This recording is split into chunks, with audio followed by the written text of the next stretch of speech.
तजर्बा ना किया हो तो कर लेना। जब कभी बेटियां ससुराल से अपने मैके आया करती हैं, तुमने शराबी के हाथ में हाथ दिया, तुमने जुआरी के हाथ में हाथ दिया। जब यही बेटी घर आती है तो मुस्कुराती हुई आती है, जितने कम होते हैं बाप की चौखट से पीछे छोड़ देती है और ये सोचती है अगर मेरे ससुर की मार दी हुई जगह को मेरे बाप ने देख लिया, गर्दन पे काले निशान देख लिए, हाथ पे मार के निशान देख लिए, तो मेरा बाप जिंदगी भर चैन से सो नहीं पाएगा।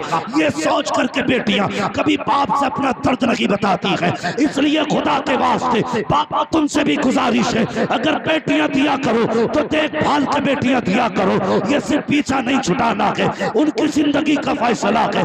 ऐसे घर में बेटे दो जो खुदा से भी डरता हो, मुस्तफा से भी डरता हो। और यार जो खुदा का हक अदा कर सकता है वो तेरी बेटी का भी हक अदा कर सकता है। क्या बात है। धारे तकबीर, धारे रिसालत।